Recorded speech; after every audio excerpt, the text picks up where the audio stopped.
দাম্পত্য জীবন এটাতে তুষ্ট থাকা খুব জরুরি। আমি যা পাইছি তাতে আলহামদুলিল্লাহ বলবো। আমার স্ত্রীর মধ্যে সমস্যা আছে, ওকে।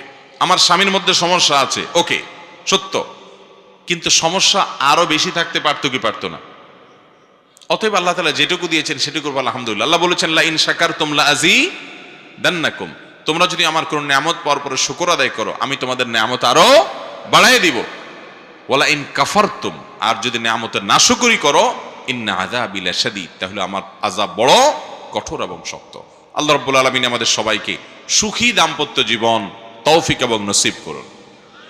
মুহতারাম হাজিরিন, যে দম্পতি পরস্পরের মধ্যে ভালোবাসা অনেক প্রগাঢ়, যাদের মধ্যে সম্পর্ক অনেক মজবুত সুদৃঢ়, তারা অন্যান্য সব বিষয়গুলো যদি ঠিক থাকে শরীয়তের, তাহলে তাদের তাকওয়ার দিক থেকেও তারা অগ্রসর আলহামদুলিল্লাহ।